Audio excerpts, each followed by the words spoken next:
Relina mai kako. I am Mainette Benham, the Chancellor of the University of Hawaii West Oahu, and on behalf of our faculty, staff, and students, and the James and Abigail Campbell Library, welcome.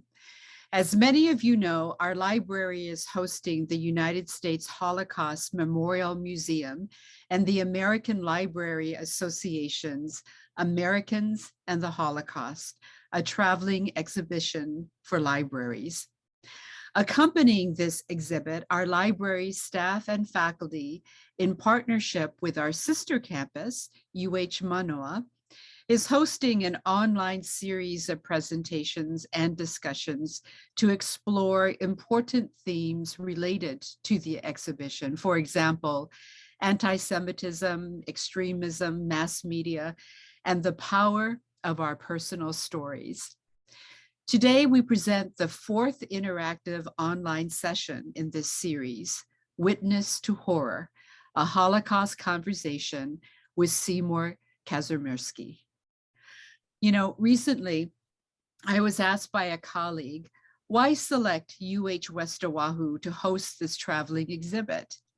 Well, I have to tell you, there are many, many, many good reasons. But perhaps the most important to today's presentation is a little geography lesson. The University of Hawaii, West Oahu, sits on the largest ahupua'a on the island of Oahu, Honouliuli.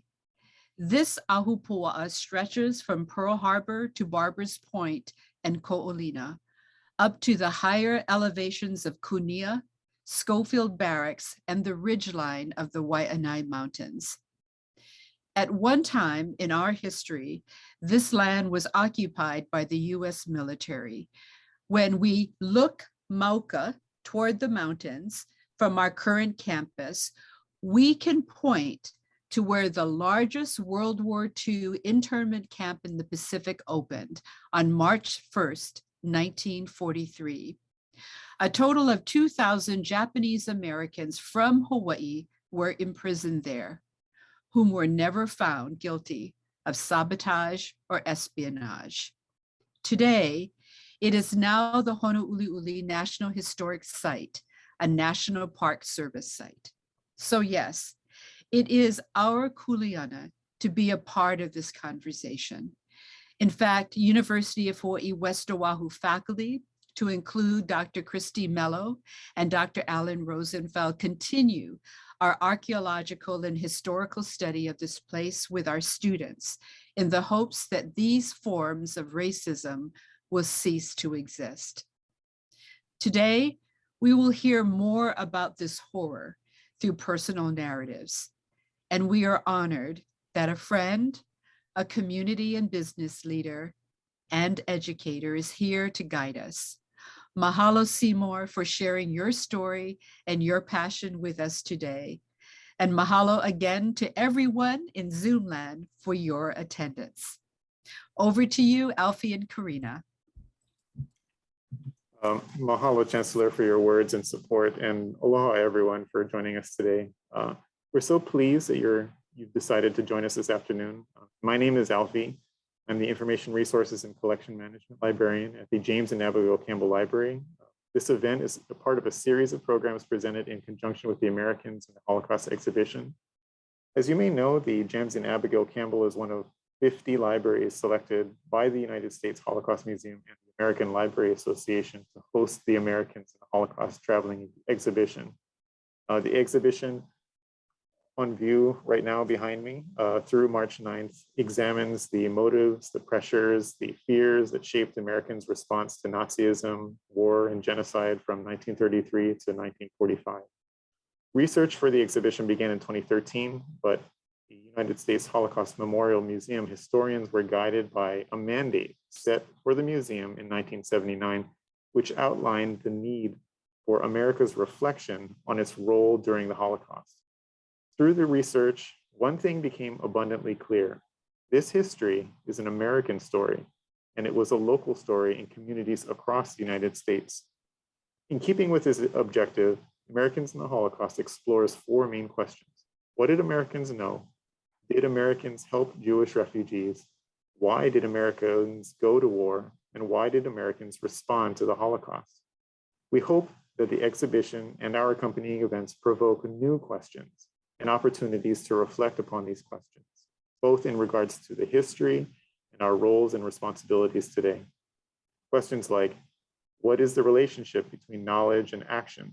How do we balance humanitarian concerns with political realities? And what are the pressures and motivations that influence individual behavior? Now, I want to take a few moments to explain the thought process that I and my colleague and partner in this endeavor, Karina Cherniski, had when we applied for this opportunity. The Holocaust, as we know, is an enduring testament to the extreme dangers of xenophobia and indifference. For our community, the December 7th, 1941 attack on Pearl Harbor brought the war to Hawaii's doorstep. Previously unable to reach a consensus on whether to take a stand against Nazism and the atrocities of the Holocaust, the attack on Pearl Harbor unified the American people and ultimately forced the government's hand. Congress officially declared war the very next day. Because Oahu is an island in the middle of the Pacific, we are geographically isolated. That isolation is twofold. It is more difficult for individuals to travel off island to visit an exhibition located elsewhere, and it's also more difficult for an exhibition to make its way to our island. As a result, the opportunity to experience an exhibition like this is rare. For those who will never be able to visit the United States Holocaust Museum in Washington, D.C., this is the closest that they'll get to immersing themselves in this incredibly important content that demands reflection. For many, it'll also be the only opportunity that they'll have to attend events pertaining to various aspects of the Holocaust and to voice their thoughts in a public forum. Hawaii is a highly diverse state. The U.S. Census Bureau 2018 State and County Population Characteristics Report showcased that 78.2% of the population is a minority. Comparatively, in the United States as a whole, 39.6% is a minority, or non-Hispanic white race alone. Racial identity and the respect for racial differences is the core of the way of life for Hawaii's people. Presenting the opportunity for our diverse public to witness and reflect on the Jewish experience during the Holocaust will be a unique and welcoming experience.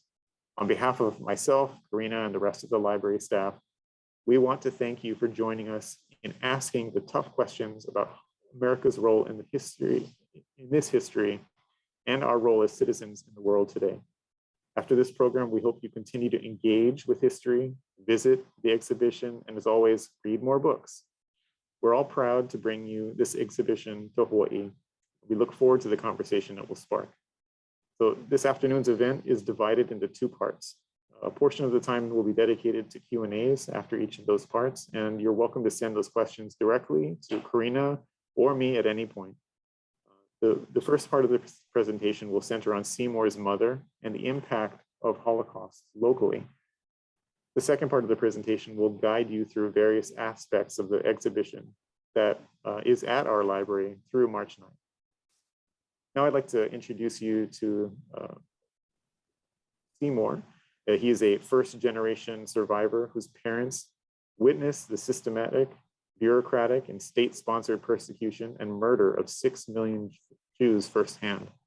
Seymour Kazimirski has lived in Hawaii for 45 years. He moved from Montreal, Canada, where he attended McGill University. He opened the New York Deli in 1976, followed by the Florexotica Inc. Incorporated in 1980, which became a supplier to the military and retail in Hawaii.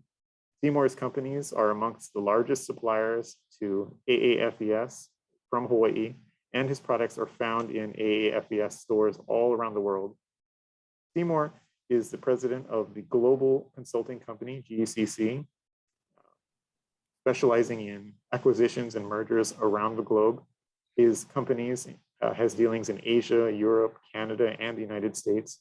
Some of his clients include AAFES Gourmet Foods, Inc., Curtin S. Adler, Inc., Nexcom, Collins Company, Incorporated, and several other Asian companies doing business in the US and the European market.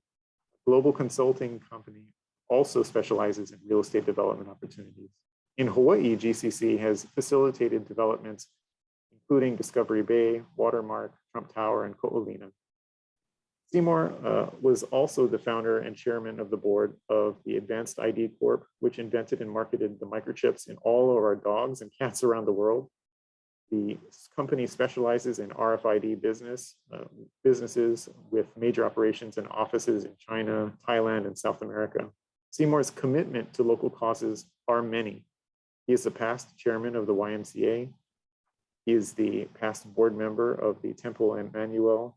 He is currently program chair for You Are in Charge, specializing in foster youth in Hawaii. He is involved in his own mentoring program for college students in Hawaii.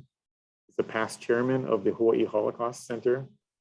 For over 25 years, Seymour has been a guest speaker on the Holocaust for over 80 colleges and high schools in Hawaii, as well as various organizations.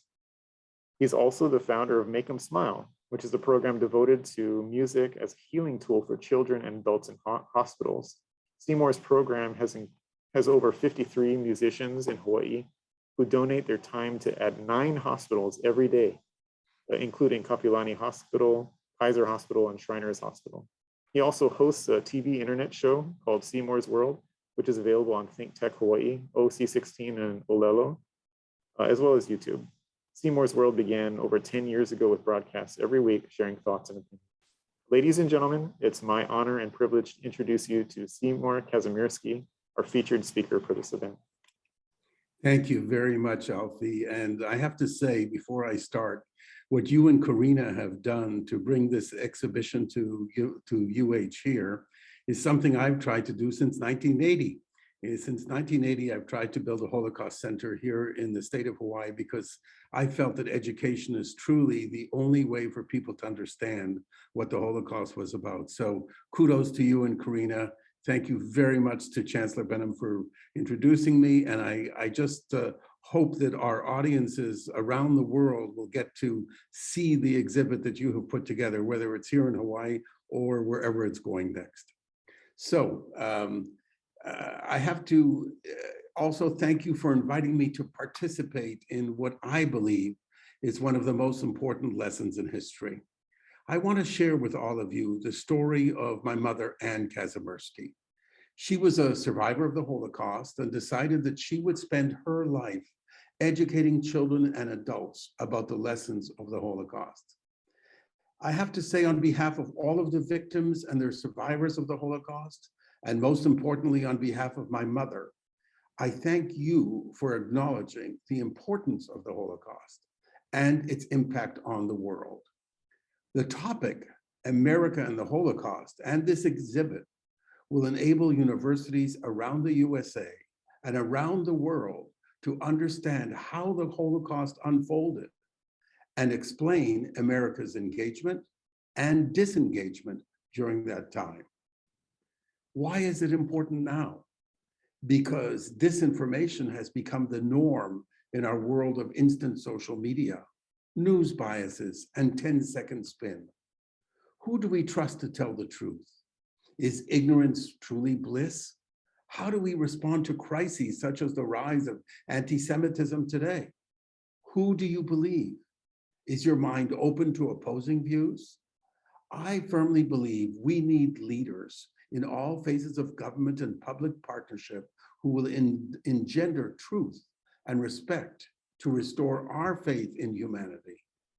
Although this exhibit will allow you and the public to make our own decision about America's involvement in the Holocaust, I want you to remember this is about 6 million Jewish people, children, parents, grandparents who perished in the Holocaust. In a few minutes, you're going to meet my mother, as well as soldiers from Hawaii's 442 who liberated the Dachau concentration camp. Be prepared for emotional stress, as you will live with them through their own particular horrors of the Holocaust. My mother, Ann Kazimirski, was 15 years old when her world was turned upside down. She was one of the lucky ones who survived and was able to tell the world about the horrible atrocities during the Holocaust. She lost 64 members of her family, both her parents, her grandparents, her brother, and all her uncles and aunts were killed by the Nazis during the war. How many of you have brothers and sisters, parents and families? Can you imagine they are killed and you are all alone? After her horrible ordeal, my mother decided that she was going to make it her life's mission to tell her story and educate the children, not just about the Holocaust, but about bigotry, anti-Semitism, the biases, discrimination, dogmatism, fanaticism, ignorance, injustice, intolerance, prejudice, racialism, racism, and unfairness. She became a very well-respected teacher and lecturer and spoke to hundreds of thousands of students over her lifetime. Her book, Witness to Horror, is available free of charge online at my website, makeemsmilehawaii.org.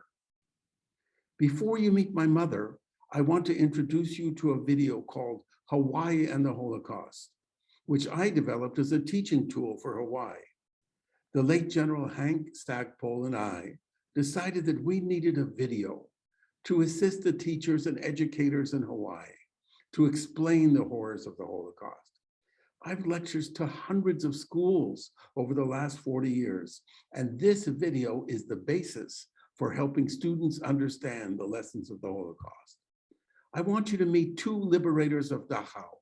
Hawaii's 442 were one of the bravest U.S. military regiments that liberated the infamous death camp Dachau.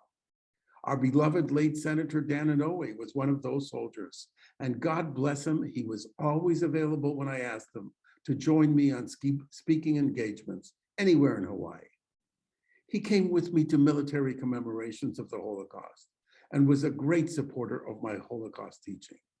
First, let's meet two members of the 442 who liberated Dachau. A half a world from home, members of Hawaii's 442nd had no idea the atrocities that would await them in Europe.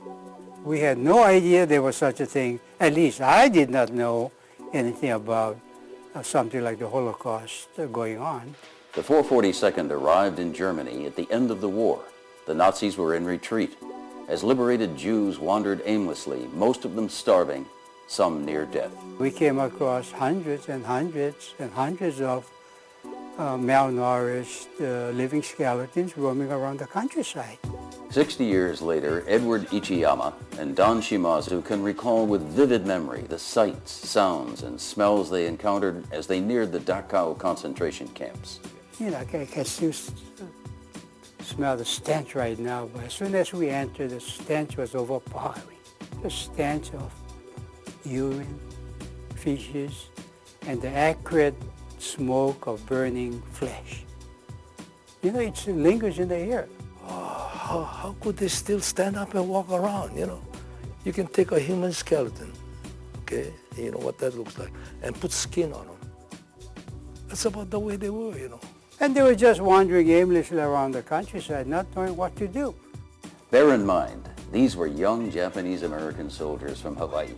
And what makes their story so amazing is that as they were fighting for America, their brother and sister Japanese-Americans were locked away in American internment camps. One of the greatest ironies of World War II occurred there in Dachau when members of a persecuted minority, such as Japanese Americans, many of whose families were still interned in the internment camps in the United States, reaching out to help members of another persecuted minority, the Jewish people of Europe. And our only crimes, one was for being Japanese and another for being Jewish. But Don is quick to point out there is no comparison between the American internment camps and the Nazi concentration camps. Although we were minorities here in Hawaii at that time and were discriminated against, I would say the kind of living we had was still affluent compared to, you know, what we saw over there. What they saw were people starving to death. But even more disheartening, the soldiers of the 442nd were ordered not to feed any of the freed prisoners. Although we wanted to, you know, give them what we had, like chocolate bars or sea rations, orders came down real fast. Don't feed them because they cannot digest that food, you know. Their system is so far gone already. They have to be given something special. And that night, you know, as we were all having our evening meal, of course, in a bivouac, it's all wide open, and these prisoners are roaming all over the place, you know. And to dispose of the leftover food, we had a large 6x6 hole dug in the ground, a sump, you know, and all of us would go there and scrape the food off, you see. But standing around this sump would be all these prisoners, you know, and speaking in German, which we could understand a little bit. Warum, you know, warum? Why are you throwing that away? You know, give it to us. And yet we were under strict orders not to feed them. So it was heartbreaking, you know. But as heartbreaking as it was, the alternative was worse. Some of those guys, you know, meaning well, of course, they gave the food to these starving people. And by golly, right in front of their eye, they see the kilo, you know. Today, members of the 442nd work closely with schools and local Jewish groups, serving as first-hand witnesses to the horrors of Nazi Germany. Here we tell them about what we saw, the cruelty inflicted upon a fellow human being by another human being. Sadly, their testimony is not always enough. But, you know, I'm ashamed to admit that so many of these guys, either after the presentation or during the presentation, they said, you know, Mr. Ichiyama, that did not happen. I don't believe that such a thing as a Holocaust happened. And this really saddens me. It's impossible to reconcile it, perhaps, but we were there. We were witnesses. So it's unfortunate that we have not learned from this Holocaust stories. People, or maybe government, has not learned. No matter where you go, you see genocide all over the place. We have not learned. As we don't have a lot of time now, let's meet my mother on her last visit to Hawaii, where she spoke to both the military, UH, and several schools. On this weekend, Ann's granddaughter, Alana, will be called to the Torah as a bat mitzvah. It's a rite of passage for Alana, a prayer answered for Ann. I pray a lot for many good things, and I want you to know that a person has to be grateful and thank God for every day. It's a gift. Ann knows that better than anybody. She is a Holocaust survivor, the only surviving member of her family. The worst nightmare was when they killed my mother, when I saw it with my eyes. And they brought her to a wall, and she bent down and was kissing and hugging the legs of the German and kept saying, "Lassen Sie mich leben, lassen Sie mich, let me live, let me live." And he said the command, "Aufstehen," which is stand up. And all of a sudden, all I heard was ta ta ta ta ta ta ta ta, and they shot her to death. And even now, I think of the puddle of blood that was on the snow in December. But Ann made it out of the Holocaust alive, and not only did she survive, she was victorious. He did not win the war. I won the war. I raised a generation of 3 children and 7 grandchildren, and I'm here to talk about it. Now that you met my mother, you probably wonder why it's so important for me to continue her legacy here in Hawaii. My mother, as a Holocaust survivor, had devoted her life to make others understand the Holocaust and the terrible darkness of that time. So now it's my turn to light the flame of knowledge and to help make positive changes to improve our world. My mother's book, Witness to Horror, and her dedication to educating the children of the world has made me responsible to carry on with her mission. In her book, she tells the story of persecution and survival.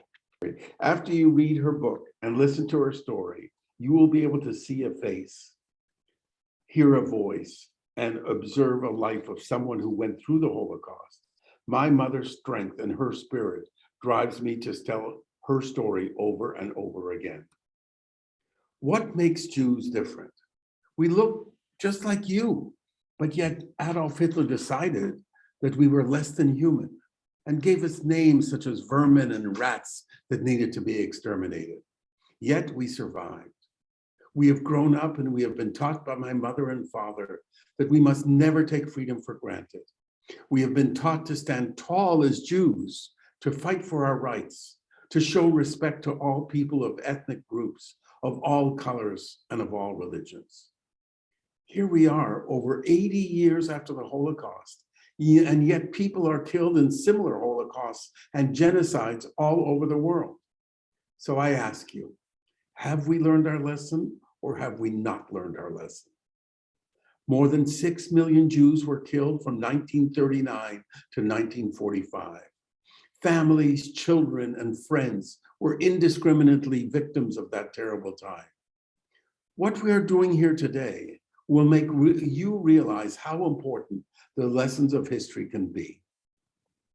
We're counting on you, not just to keep the peace in the world, but also to protect the world from the horrors of future Holocausts.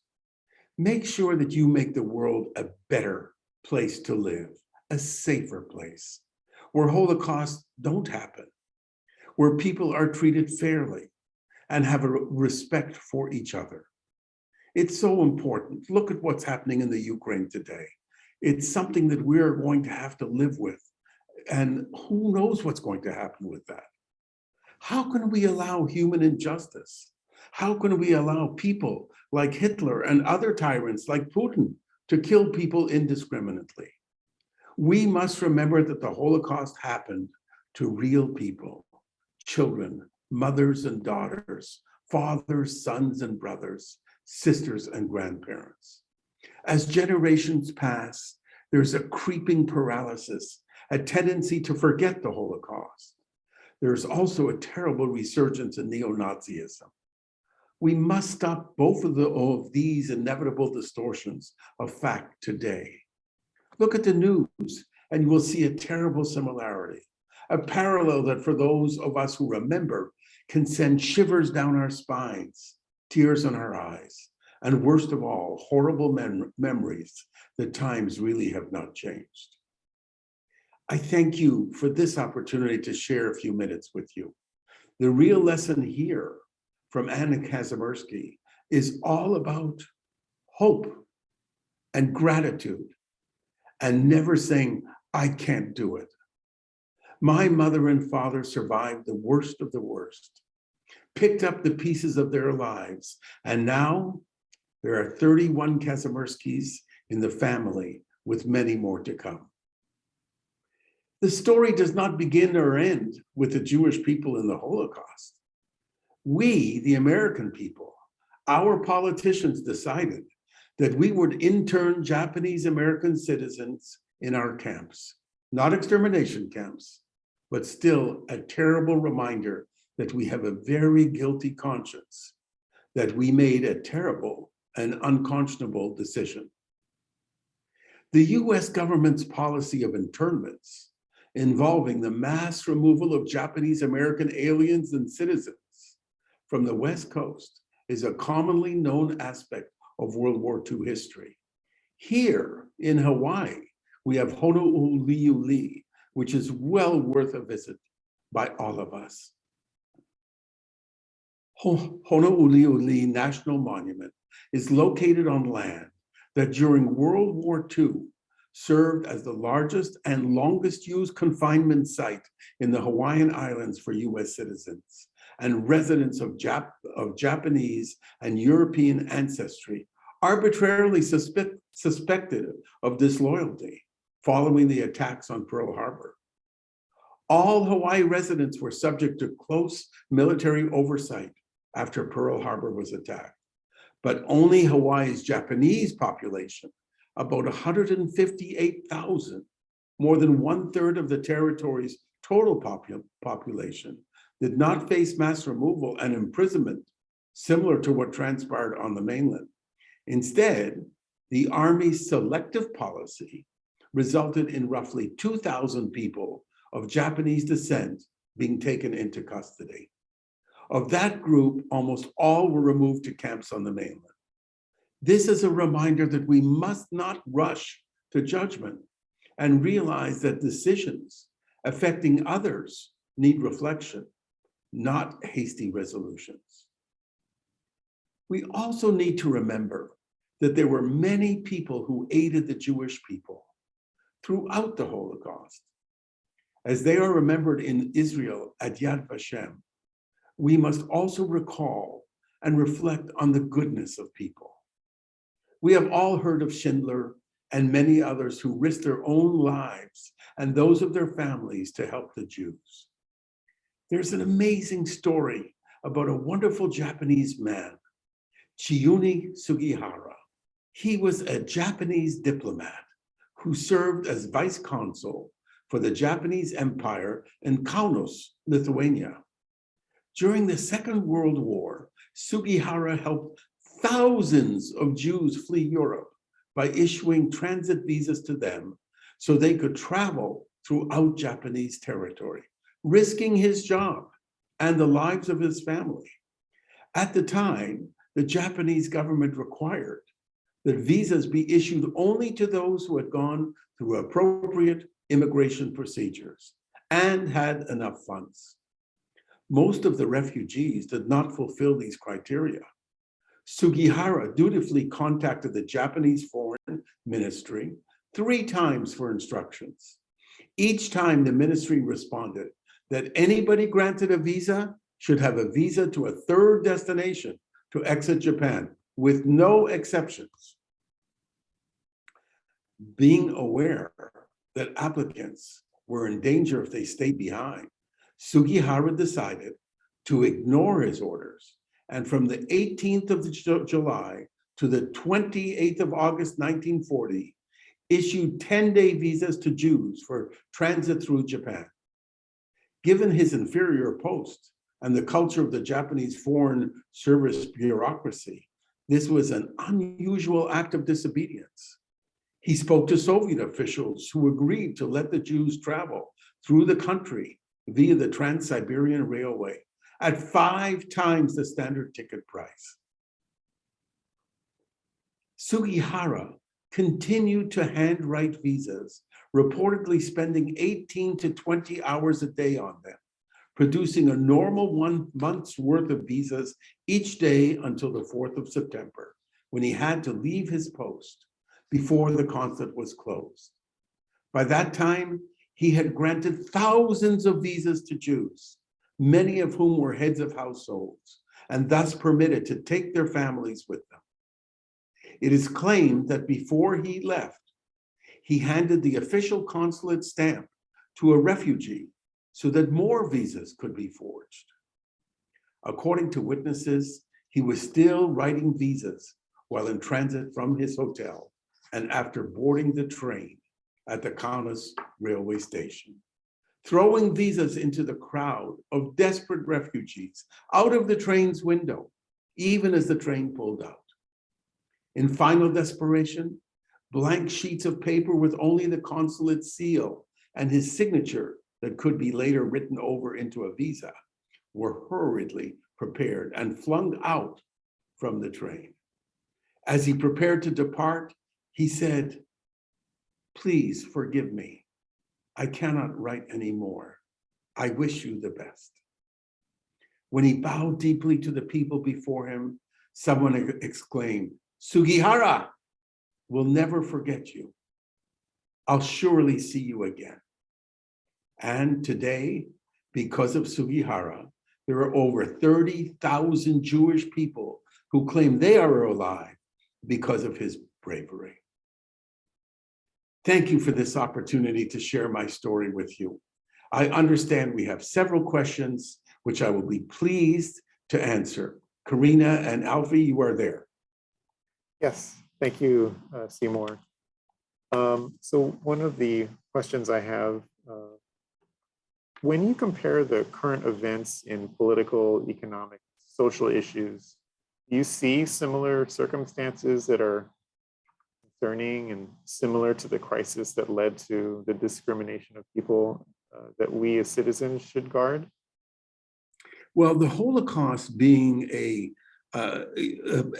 characterization of genocide, just like we see in China, for instance, or some of the other genocides that have been labeled genocides. The Holocaust was Hitler's way of trying to get rid of a race. And in itself, it's probably alone of all of the genocides that are there. The problem is we're seeing terrible killings in different areas of the world that are labeled Holocausts and are labeled genocides. The Holocaust, of course, was the worst of them all, but at the same time, we have to be so careful to make sure that leaders in the world don't feel that they can just dictate death to anybody that they feel doesn't agree with them.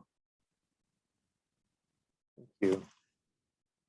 This next question is, when did your parents begin discussing the Holocaust and their story of survival with you? It's a very good question, Alfie. My dad used to tell us stories when we were very young. I guess we would start when we were 8, 9, 10, 11, 12. And my mother would not talk about the Holocaust that much. Why? Because my father was very involved in the ghettos that they were in.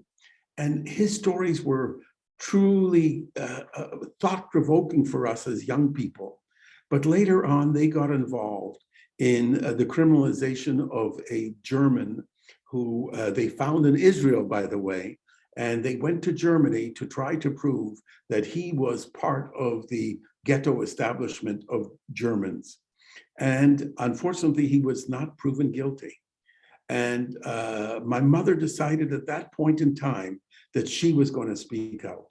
And she wrote her book and then became such an ardent educator to hundreds of thousands of young people in Quebec. So it was quite late in life for her. But again, I saw it in my about 40 years ago when I was 30 something years old, and I decided to do the same thing. And maybe in speaking of your mother, your mother's experience during the Holocaust, what was her day-to-day life like? How did she even motivate herself to survive? Well, she was quite young, very, very young, 15, 16, 17, and 18 during the Holocaust times. The hardest thing when people read her book is to realize that you grow up very, very quickly. You realize that what you see in front of you, your friends raped by German soldiers beating up people, the idea that they were a superior race and you were just a piece of dirt or a rat on the street. These make you very, very tough. And I found as we grew up as young children, my parents instilled that toughness in us, in both my sister and my brother and myself. And I saw something there, besides the gratitude that my mother talks about, I saw toughness. And I saw this, I can do anything I want as long as I'm willing to try hard. And that was thanks to my mother. This is a recently submitted question. Can you share a little bit about your personal journey? Pardon me? Would you be able to share a bit about your personal journey? I know that you were born in Europe. Yes. How did you make it out to Hawaii?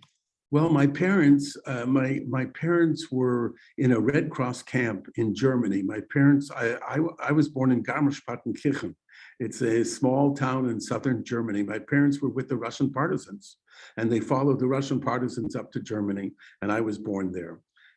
In the Red Cross camp, they contacted friends and relatives to try, because as you know, you couldn't just emigrate. It's what the Americans and the Holocaust is all about. It was very difficult to get into Canada and to get into the US unless you had a sponsor. And they were able to get a sponsor in Canada. There were 2 family members that were here. Once they got that sponsor, they moved to Canada. Once they got into Canada, they established themselves in a small little town called Saint-Agathe, north of Montreal. And my mother was cleaning people's clothes, feeding them. They were very, very poor. My dad wasn't allowed to practice his dentistry and radiology because he didn't have his diplomas. So he was a male nurse at the time. Very difficult time frame for them. But they survived, and not only survived, but they did very well. And they taught us that if you work hard, you could do whatever you want to do. And that was my journey. I came to Montreal to go to McGill University, and then traveled around the world on the world's fairs from 1967 on, and came to Hawaii in 1976 because I wanted to open up a New York deli. And I found that in Quebec, there was discrimination against me. I found the French people in Quebec didn't like English people, and they especially didn't like Jewish English people. So I had twice the problem there, and came to Hawaii and decided that this was a beautiful place to live. And I've been here for 46 years. Well, we have a few more minutes for additional questions. Would you be able to speak to what is the most difficult part about sharing your mother's story with others? I think the most difficult part is when I see her on tape and I see the pain that she goes through describing her mother being shot in front of her, and seeing the pools of blood on the street because she was in a window and she saw her mother begging for her life from a German, and all he did was to say, "Stand up," and then he shot her in cold blood. And I can feel that pain. I can feel everything that she had to go through at that time. The running from ghetto to ghetto, the Polish people that helped them, who we call the righteous, as you know, and the people who didn't help them because they were afraid. And I don't blame them for not helping them. We're going to discuss that actually in a few minutes. I just think the pain that she had. But what gives me strength and what makes me smile, and you know I have my program called Make 'Em Smile, it gives me strength to know that gratitude was her biggest pleasure, was to see gratitude, was to see people happy, was to see people smiling all the time. And that gives me great strength. We have time for one last question for this part of the Q&A. Do you feel a responsibility for carrying on your mother's story? And do your children feel that same responsibility? I do. I feel, after seeing her speak in the 80s when she first came here to Hawaii, I felt it is my responsibility. And it's not just to follow my mother, it's the idea that education is such an important part of one's lives. And you can't talk about the Holocaust or read it as part of a paragraph in a history lesson in school. You need more than that. You need the visuals. You need somebody to talk about it. As to my children, I don't think they're going to be Holocaust orators at all. But I think what you are doing, Alfie, what Karina and you are doing, are exactly what has to be done. And that is bringing the story to life, bringing the story of a people, whether we call them Jews or others, genocides that are out there, bringing that story to people to realize that they must be the catalysts. They must be the ones that are going to make sure that simple things like bullying, for instance, if you don't stand up to bullying, that guy could end up being a horrible person. He could be a gang member. He could end up being a Putin, as we see today. And I'm sorry to bring that up, but it is very relative right today. And I think it's important. I don't think my kids will do it, but thank you to the Shoah Foundation. Thank you to the U.S. Holocaust Museum. There are so many places where people can get information. I'm starting with a very good friend. We're starting a bus here in Hawaii, which we will have, I hope, in next year, 2023, which will be a Holocaust museum on wheels. And we're going to be able to go to schools with this Holocaust museum, and kids will be able to walk through the museum and see Simon's story.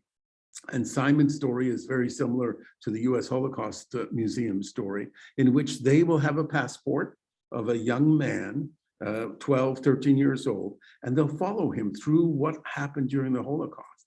And to me, that's going to be my legacy. That's what I want to leave here in Hawaii when it comes to the education part. That's awesome. So right now we're going to transition to the going through the panels, and Seymour, you're going to speak to that first panel. That's correct? You know, I've said thank you many times, but for the work and the volunteers and the staff here at UH for organizing this wonderful exhibit, Americans and the Holocaust. What happened here in the US during the war will be explained in the next few minutes. But to truly comprehend, we must understand the pre-war sentiment in the USA from both the geopolitical aspect as well as the media responsibilities of that time. Remember, there was no social media, no television, so news was radio and in print, and in most cases, several days in arrear. There was a great debate throughout the US.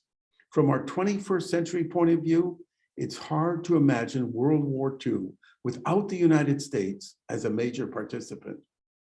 But before the Japanese attack on Pearl Harbor in 1941, Americans were seriously divided over what the role of the United States in the war should be, or if it should even have a role at all.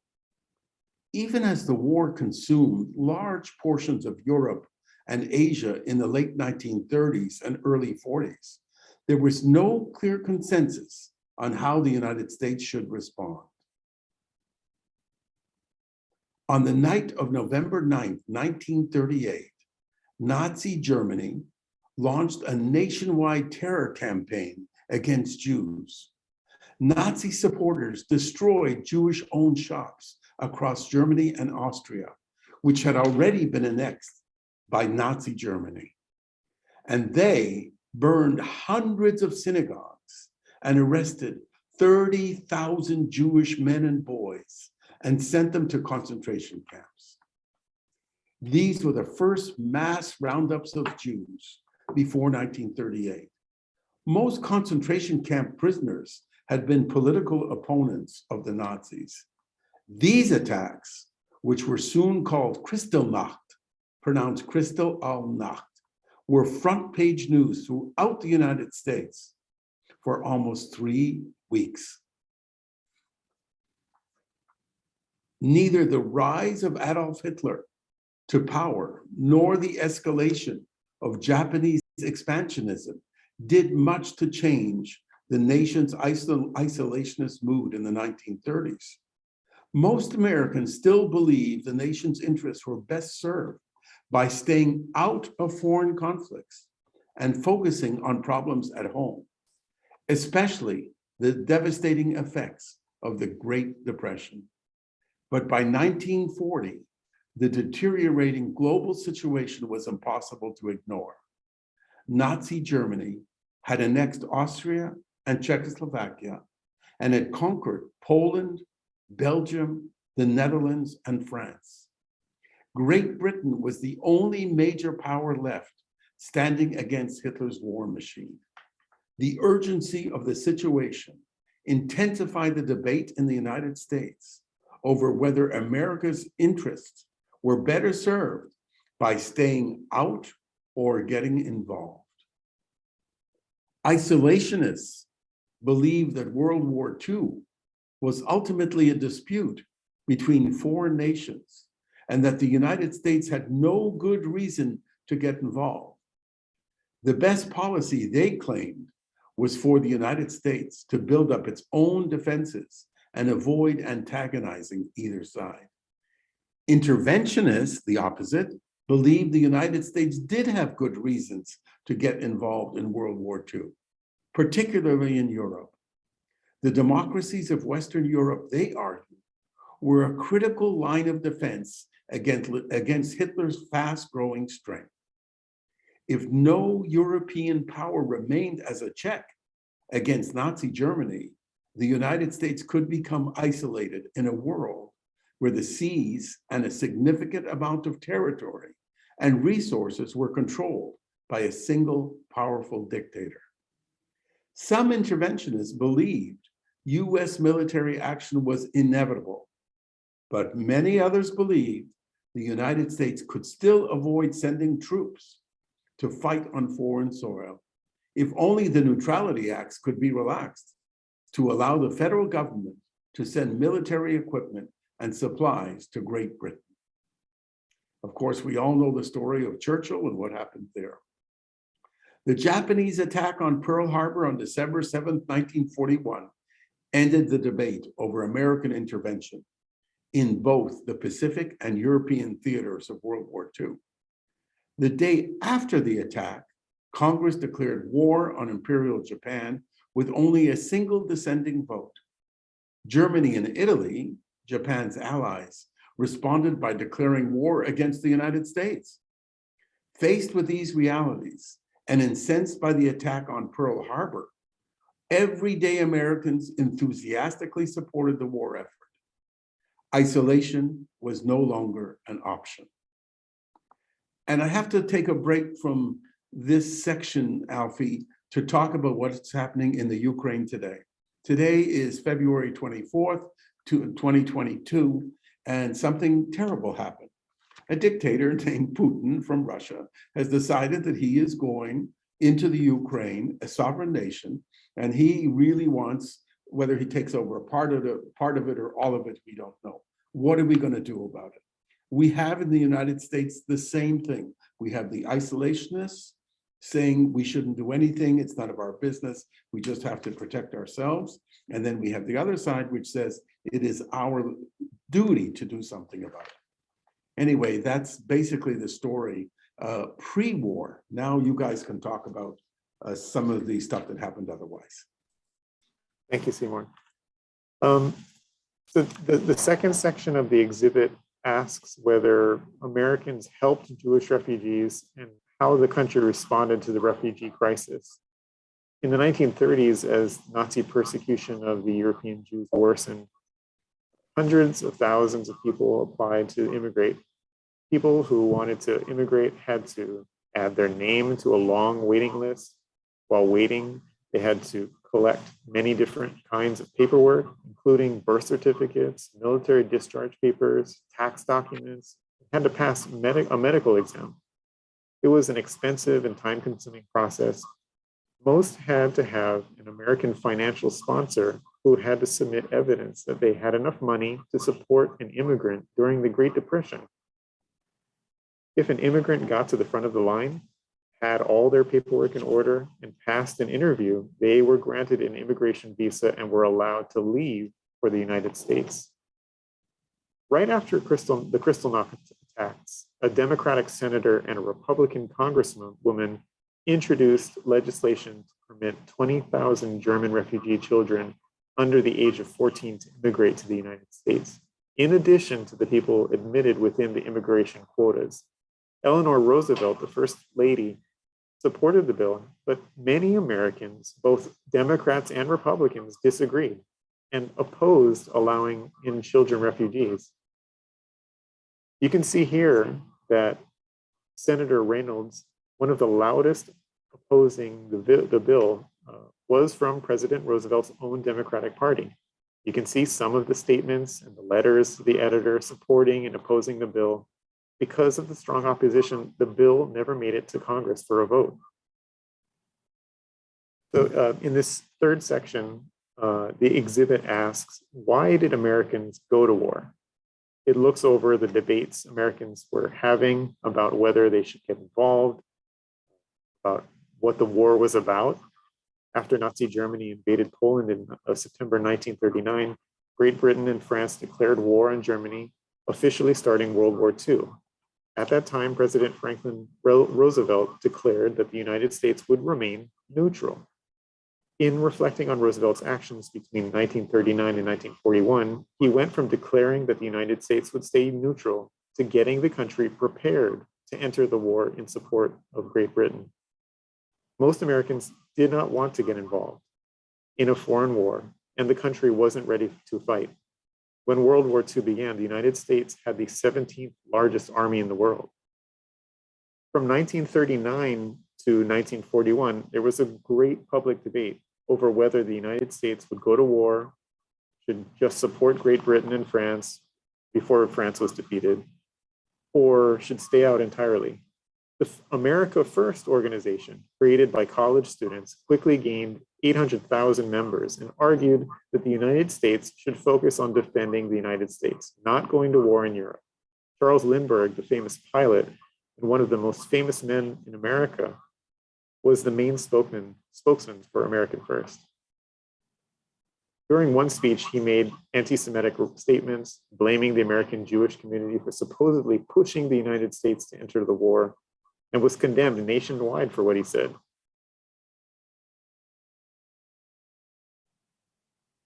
As Seymour mentioned earlier, the event that ultimately led to the US participation in World War II was the Japanese attack on Pearl Harbor, Hawaii, the morning of December 7th, 1941.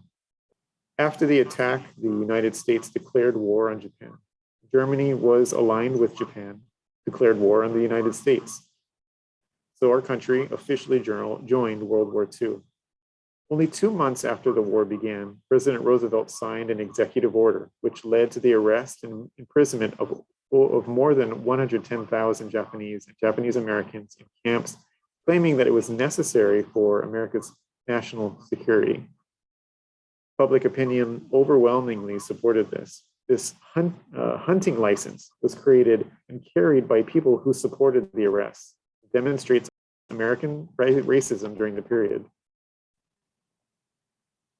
Again, we can see how Americans debated this issue. These camps were called concentration camps at the time. This was the term the National Park Service and the survivors of those camps prefer to use to refer to the sites where Japanese and Japanese Americans were imprisoned. The final section of the exhibit explores how Americans responded to the Holocaust. In 1942, Americans learned for the first time that Nazi Germany had a plan to murder all of the Jews in Europe. But that news reached the United States in a roundabout way. Gerhard Ringer learned about the Nazi plans in August 1942. At first, the State Department blocked this message, writing that it was likely a war rumor.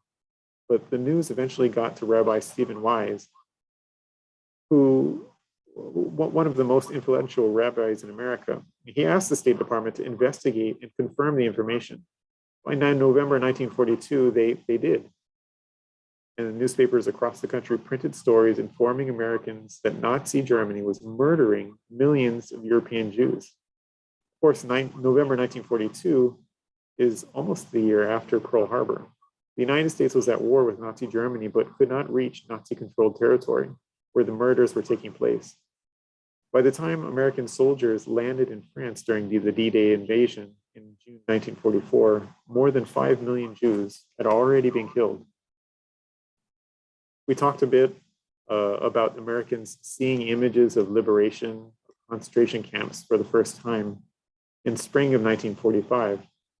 Just as World War II in Europe ended, Americans were horrified, not just on the home front. Battle-trained American soldiers were also shocked by what they saw. Shown here is Stephen Louis. He was one of hundreds of soldiers who came to the United States as Jewish refugees who later joined the American military. Louis returned to Europe and participated in the liberation of Birkenwald camp. General Dwight Eisenhower, who became the 35th president of the United States, toured Orda, a concentration camp in 1945. He wrote back to Washington that he couldn't even describe the horror that he had seen, that he wanted people to see evidence of crimes so that someday people would not be able to claim that this was propaganda. As we hope you've seen, the United States faced many challenges between 1933 and 1945. The Great Depression, our own racism, prejudice, overcoming isolationism, and winning World War II by sacrificing on the battlefront, on the battlefield and on the home front. More than 1/10 of the American population served in uniform, and more than 400,000 Americans were killed in the war.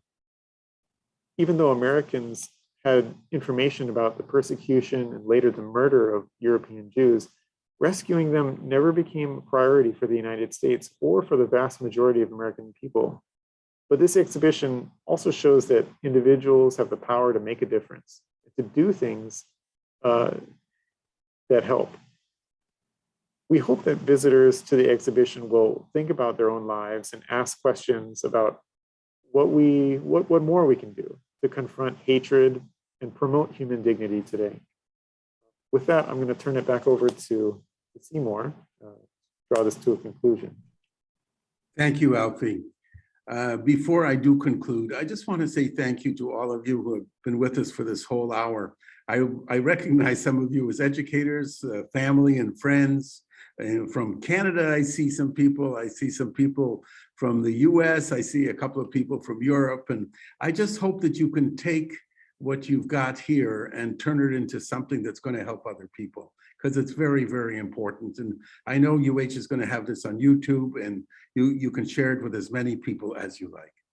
So now that you have a clearer picture of Americans in the Holocaust, the facts are very clear. By the way, it wasn't just in America, it's many other countries too. Yet it's so strange, there are still so many conspiracy theories regarding Holocaust denial and the distortion of evidence. Holocaust denial is any attempt to negate the established facts of the Nazi genocide of European Jews. Holocaust denial and distortion are forms of anti-Semitism, prejudice against, or hatred of Jews. Holocaust denial and distortion generally claim that the Holocaust was invented or exaggerated by Jews as part of a plot to advance Jewish interests. These views perpetuate long-standing anti-Semitic stereotypes, hateful beliefs that helped lay the groundwork for the Holocaust. Holocaust denial, distortion, and misuse all undermine the truth and our understanding of history. Why is it important to confront Holocaust denial? Because the Nazi persecution of the Jews began just with hateful words, escalated to discrimination and dehumanization, and culminated in genocide. The consequences for Jews were horrific, but suffering and death was not limited to them. Millions of others were victimized, displaced, forced into slave labor, and murdered. The Holocaust shows that when one group is targeted, all people are vulnerable. The denial or distortion of history is an assault on truth and understanding. Comprehension and memory of the past are crucial to how we understand ourselves, our society, and our goals for the future.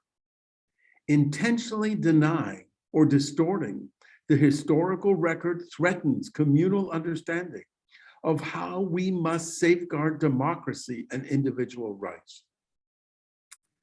In conclusion, there have been some recent and deeply disturbing incidents in the sense that the Holocaust is a fossilized historical fact with little connection to us today.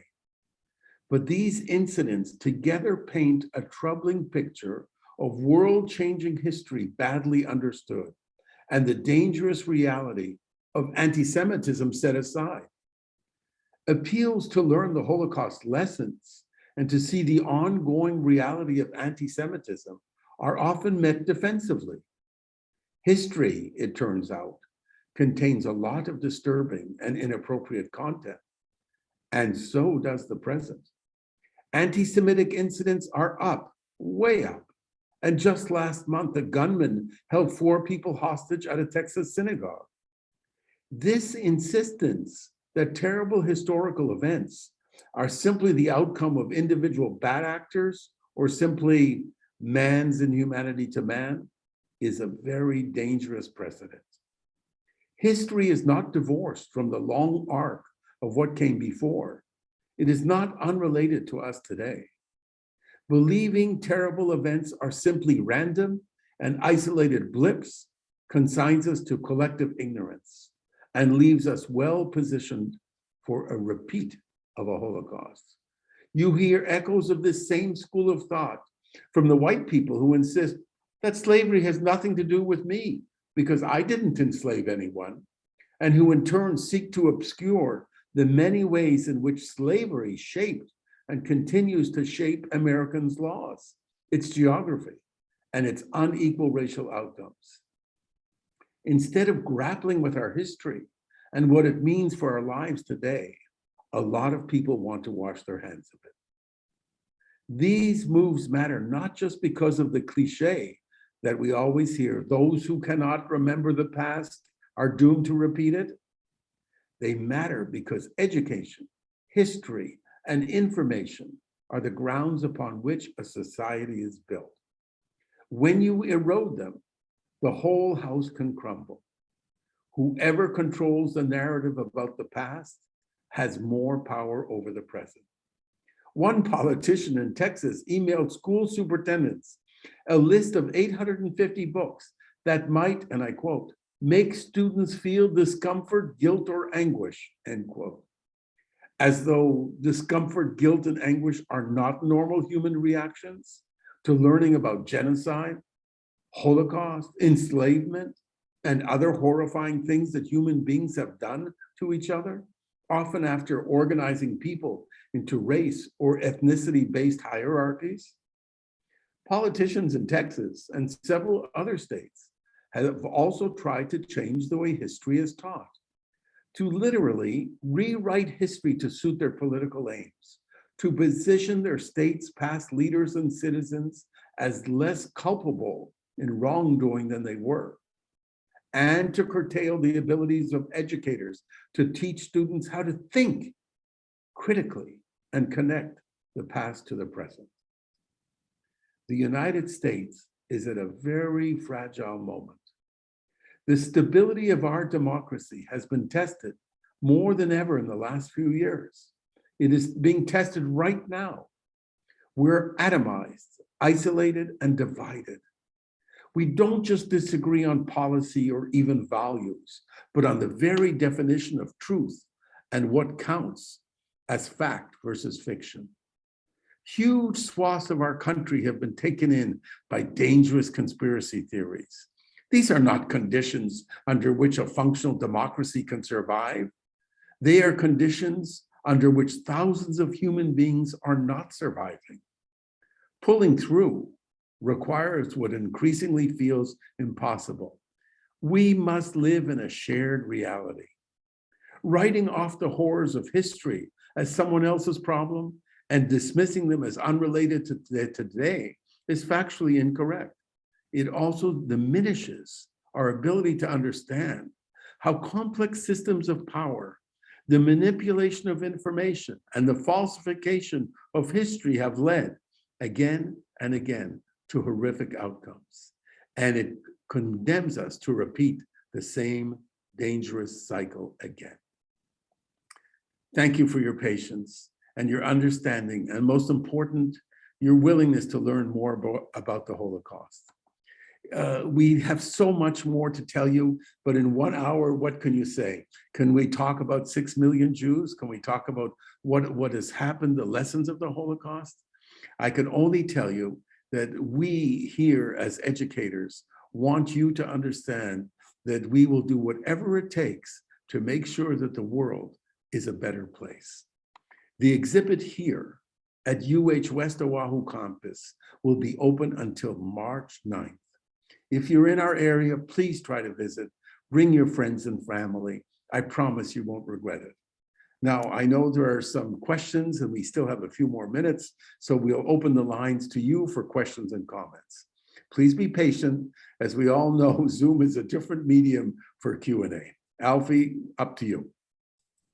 Thank you so much. We do have a few questions lined up. Like you had mentioned this earlier, it's kind of a scary time with news related to the Russia attack on Ukraine. Russia has used the term genocide as kind of a pretext for invading Ukraine. So they've kind of co-opted the term. In your opinion, what's the most effective way to prevent something like the Holocaust from happening again?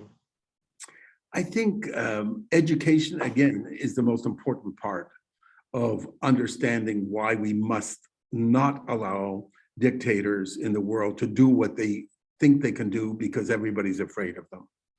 I think we also need to show unity. We need to show that the rest of the world is going to fight and not allow these things to happen. The reasons that Putin is able to invade Ukraine are many and impossible to talk about in the short time we have. But the main reason is he's emboldened. He truly believes that he can do what he wants to do and nobody is going to stop him. Does that sound like Hitler to you? Of course it does. So what we need to do is we need to stand unified, united, and we need to educate. That is going to stop Holocaust from happening again. And of course, somebody asked me just the other day, well, what about China and what's happening up there, you know, in Tibet with the Uyghurs? Although the Chinese they're a separate country and we're hearing very many different parts of the story, we don't want that Holocaust to happen. And I think there's one reason that social media is good, although it has some very bad pieces of social media because nobody is really checking on things. Verification is almost impossible. What we do have is the ability to embarrass the people who are doing wrong things and hopefully unify and become strong again to make sure that they don't do what would be the wrong thing. Thank you. This next question came from Zoom recently. Is time alone the biggest threat to us repeating the mistakes of our past? Very good question, Alfie. Time is obviously a factor in it, but I think we need to feel that education is the most important question, which means education is going to be the method that we make the world a better place to live in. If we reduce our educational standards and try to pack too much in and don't give students enough time to study, enough time to reason, enough time to make sure that they're aware of what's going on, not just around them, but around the world, that to me will be the worst thing that we do. And I think it's important that as educators, all of us, make sure that not just time, but content and the time to be able to absorb the content and the time to be able to truly share ideas back and forth will make sure that Holocaust don't happen again. This next question kind of ties in with that. In what ways might our public education system do a better job at not only teaching about the Holocaust, but in educating young minds about the dangers of extremism and hate? I think we are probably doing a very good job. I do a grade of a B or a B+ in our educational system today to make sure that people are aware of what's going on. I get, here in Hawaii, which is a microcosm of many, many different people, obviously, I still get probably 20, maybe 30 teachers calling me to come and lecture to their students on the Holocaust. Right now, it is a small piece of curriculum. It's probably a half a day maybe that they talk about it, but there are teachers who ask me to come in, and the letters that I get from the children, from the students, are unbelievable. They truly recognize the importance of what the Holocaust was and what happened to 6 million people who were killed indiscriminately, and it changes their life. They seem to understand very well. There are different parts of the world. My sister is working in Quebec about making it part of the curriculum. A friend of mine in Ontario is doing it. A friend of mine in BC, in British Columbia, is doing it. Many, many states have it as part of the curriculum. But we need to make sure that it's not just a paragraph in the curriculum. It is truly a time for the students to understand what happened. It takes time. And I'm hoping that educators will give it the time because it's really one of the most important parts of the history of the world. Thank you. This next question caused me to think about a book that we have in our library. It's one of in our special collections room called like the Elders of the Articles of Zion. And, you know, for those who don't know, it's a tract, a against the Jews, and the ability in the early 20th century to publish that kind of material really limited its scope and how far it could travel and disseminate. Do you think that white supremacist ideologies exist on a larger or smaller scale today, just because of our differences in media? There are two sides to that coin, Alfie. There are people who say that anti-Semitism is much larger, and we see it. Why do we see more anti-Semitism today? Because we have social media, right? We have instant press. We have 10 seconds of video that can happen overnight. I mean, today you could sit in front of CNN or Fox or MSNBC and you have 24-hour coverage of the war in Ukraine. I believe that the neo-Nazis are there. I personally don't believe that they are anywhere near the power that they used to be. It's similar to the Ku Klux Klan. You know, there are still people who belong, but they are much smaller. The anti-Semitism that we're seeing is not necessarily just from neo-Nazis. It's from people who are desperate, whether they feel that the Jews are responsible for what has happened to them, or they read on social media about it. But neo-Nazism, in my mind, is not as strong as anti-Semitism, which to me has become a much bigger picture in the last 2 years. How would you approach a conversation with someone or a group of people who are Holocaust deniers? Are there any tips or methods that you take to talking with those kinds of people?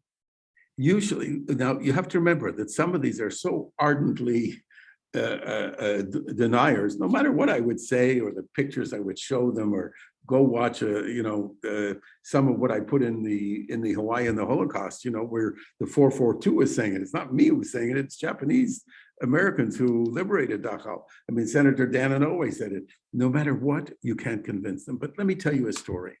At UH political science class, this is about 4 or 5 years ago, I gave a lecture in the auditorium, and there were a lot of kids there, a lot of young people there. And at the end of the lecture, I had a Q&A like we had right now. And two guys in the back row said, "This thing never happened. It's just an imagination. It's just a fixation on Israel being created. And this is all bull expletive." And I was just about to answer. And two girls in the second row, right in front of me, stood up, turned around and looked at those two guys in the back.